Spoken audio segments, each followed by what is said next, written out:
Why go on when you give everything and face that which torments you, only to find that it is worse than you could have imagined? Why go on? Is it really so weak to ask this? Or are we just so afraid of the honest answer that we do not dare pose the question? Sometimes the answer lies in a memory, a feeling, a song.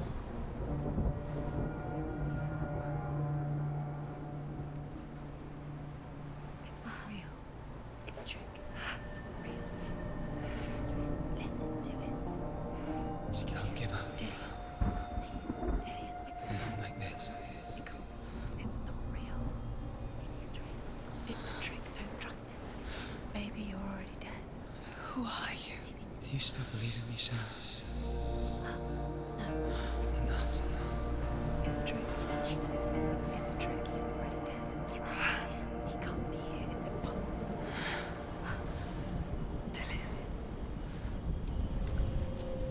Come to me. Please.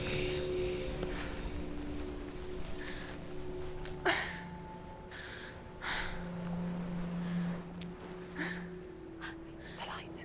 Go towards the light. It's him. There he is. It can't be him. It's just a trick. It's in your mind. No, he's here. It's in your mind. It's real. It's happening. Go towards it.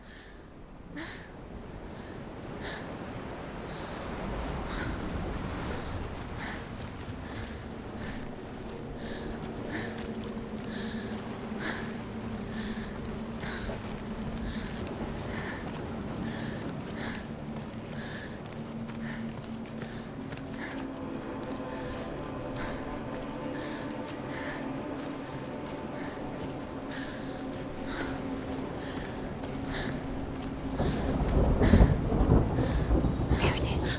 You're imagining. It's Dillian. He's gone. You were too slow. How could you? Keep going. How could you? Keep going. Ignore the pain. I told you it was to trick you. I told you. Where are you going? See, there's nothing to follow. Come on.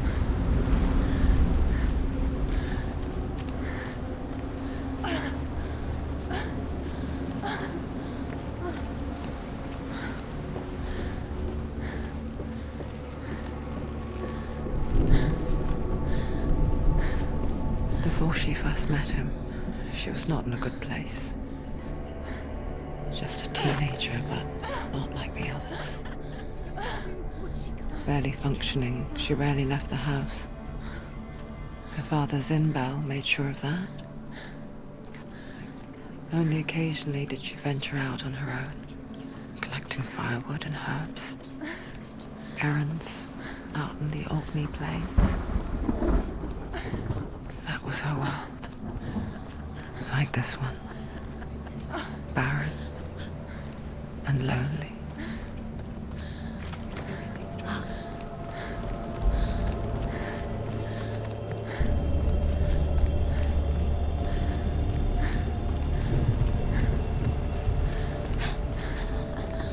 It's already disappeared. Nothing lives here, not even you. It's in your mind. You think you can see it, but it's in your mind. That's the truth. There he was. The lone figure of a boy. He's there. That's the truth. Sword play under the shade of a tree. See him. Come on, you have to. She remembers the first time she saw him. To her young eyes, he moved as if dancing, and the world danced with him. The gloom lifted, and for the first time in years she felt a ray of hope.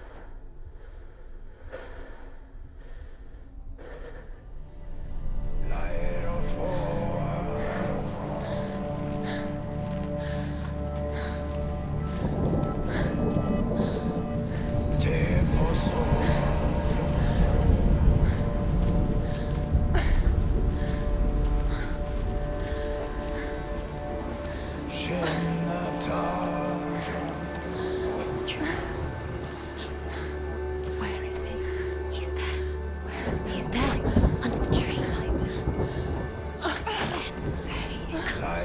got to keep Dillian going. Keep going.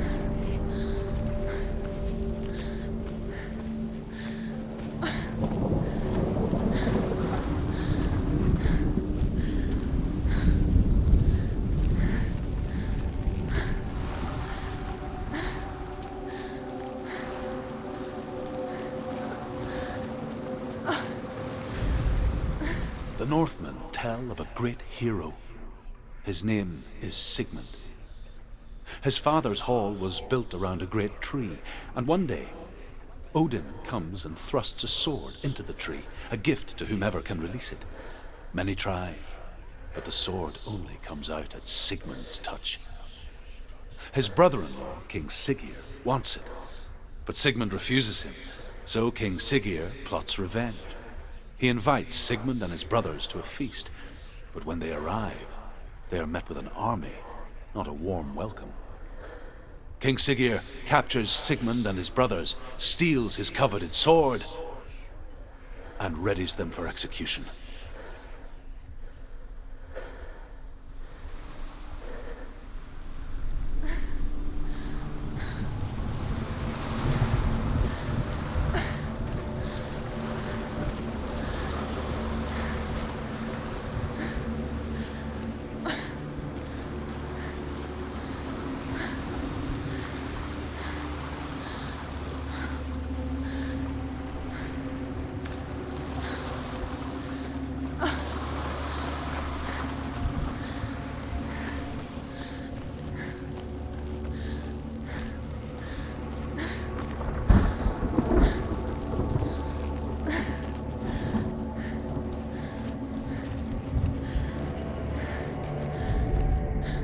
Death for Sigmund and his brothers seems certain.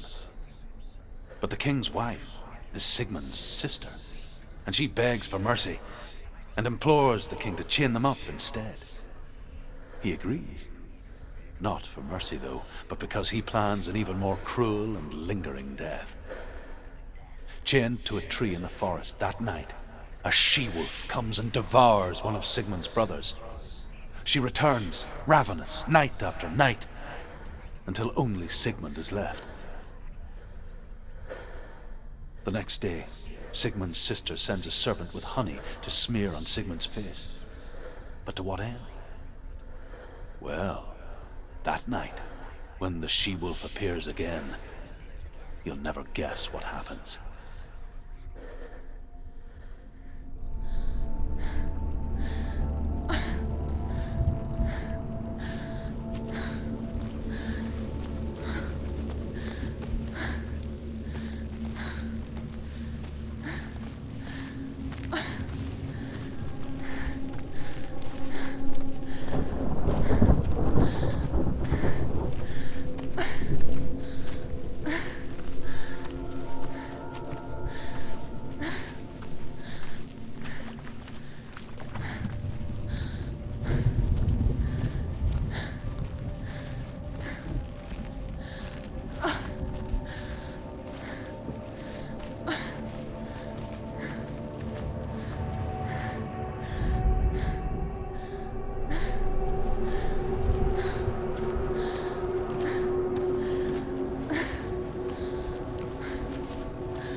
As the she-wolf licks the sweet honey from Sigmund's face, he bites the wolf's tongue.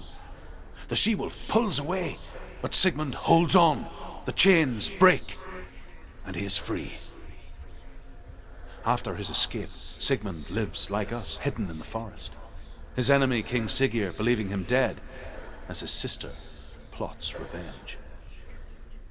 And for vengeance to succeed, even the great Sigmund needs help. So she sends her sons to him. But their blood is weak and corrupted, and they're put to death by Sigmund. So his sister hatches a new plan, one that is cold of heart and pure of blood.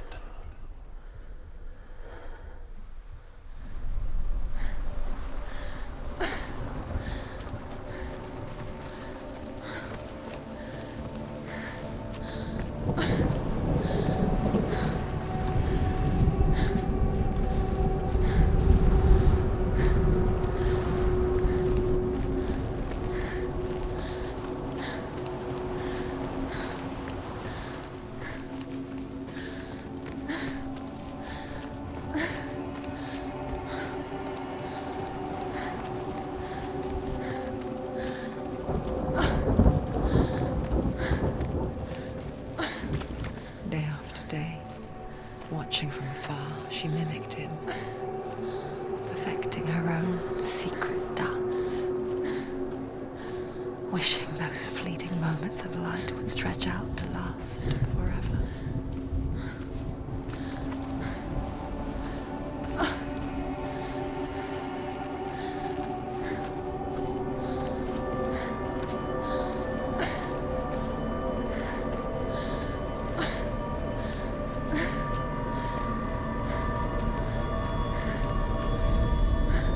Sigmund's sister trades shapes with a sorceress, and in disguise, she lies with her own brother.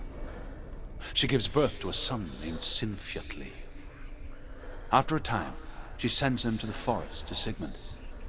He tests the boy and finds him strong and fearless, and so they go to take their vengeance on King Siggeir. But luck is not on their side. They're captured, and Siggeir has them buried alive.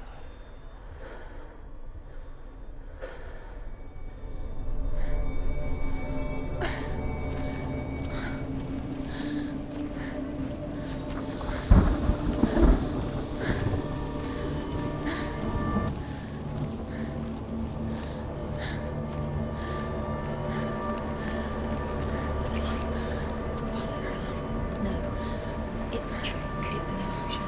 It's not real. Different. You want to believe it's real, but it's a trick. You're deluded. Where are you going? Where is she going? What is she following? You can't even fight. It's just deception. How does he so effortlessly court the world and bliss? If only she could do the same. See the world through eyes anew and dance with it, just like he does.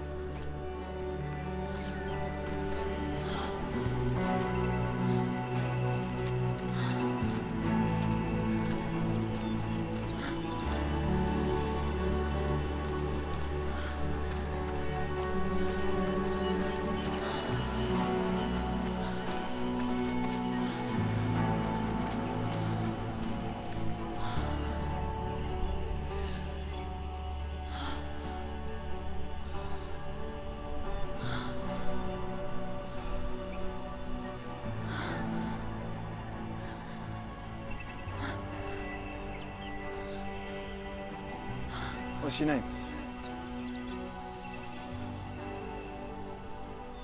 Senua. I haven't seen you before. I don't leave home much.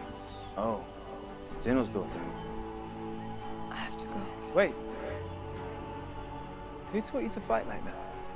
No one. No one. Well, I watched you, and You learnt all of that from watching me? You should become a warrior, you know. me? I'm Dillian. I'm here for the warrior trials. Come and watch. And bring your sword. You can't put it into words. That moment, when you look into the eyes of the one who is supposed to reassure you, make you feel safe. It only takes an instant. Fear swallows you before you have a chance to make sense of it. And darkness becomes a part of who you are. You killed him. Let her world change the day the Northmen took him from her. Senua knows that there's no going back to how things were. That there's nothing to go back to at all. Stay still, stay quiet, hide, don't tell her. Their gods can see into your mind. They will use this power to destroy you. They won't stop me. I can still feel him. Whatever's left of him, they will never let him go. I'm not gonna let him rot here! You're the one rotting here. Leave me alone! You will die here. No! And all your suffering will have been for nothing. Shut up!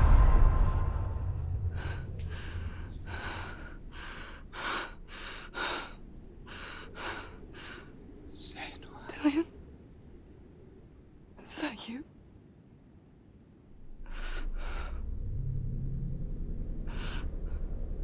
I'll find you, my love. I promise.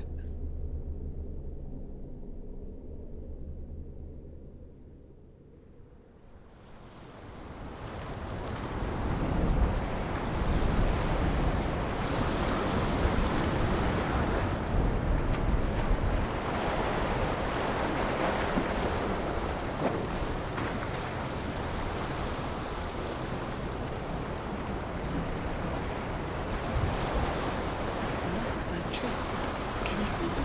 You won't believe it. Is it not him? Is he there? In these mountains. Is that Dillian? Nothing lives here. You won't survive. We met him by the tree. She met him by the tree. Maybe it's a sign, the tree. What's he trying to tell you? He's waiting for you by the tree.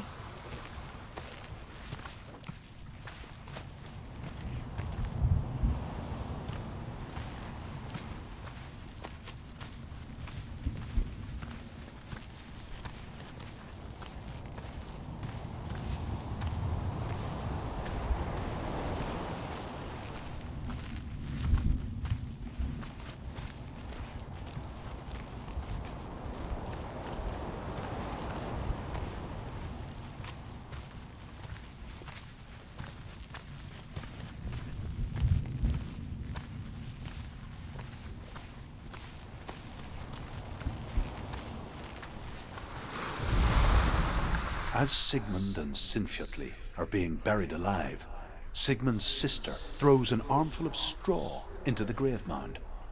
Hidden in the straw is Sigmund's sword, the gift of Odin. They cut their way out of the grave mound and set fire to Siggeir's hall. The king burns to death. Sigmund calls to his sister to come out so that she may live and be honored. She does come out, but only to tell him the truth. That she had slept with him, her brother, to beget a strong avenger.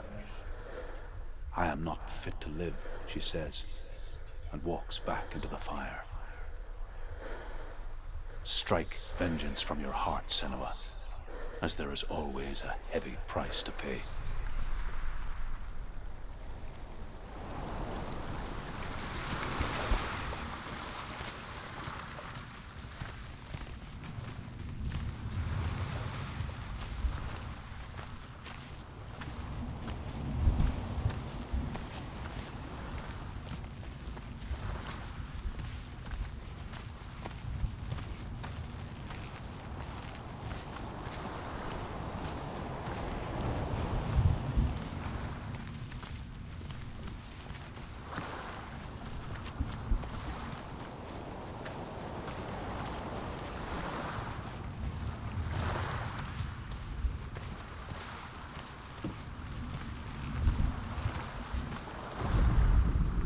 And here is the end of Sigmund's story. He was a fierce and great warrior who fought many battles. But one day, an old man came onto the battlefield. Although shadowed by a hood, Sigmund saw that he only had one eye.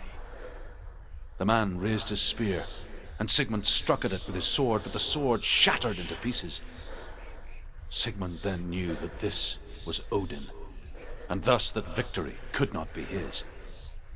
He bowed his head and accepted his end. Dying, he tells his wife that she is with child, and that her son will one day make a great weapon out of the fragments of his sword. The sword named Gram.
Imagine a sword that can slay gods. Its name is Gramr. It was forged by the god of all Northmen, Odin, and gifted to Sigmund, a great warrior. I need this sword. It's important. Can you help me? The sword appears whole, but it is an illusion. It shattered into shards long ago. It is said a great warrior can reforge Gramr by answering the trials of Odin, one for each shard. The roots of the Tree of Death will take you to new lands where you will face the trials. Go to the shards. Go to the shard. Go to the shards. What's the shard? Find it. It's the metal runestones.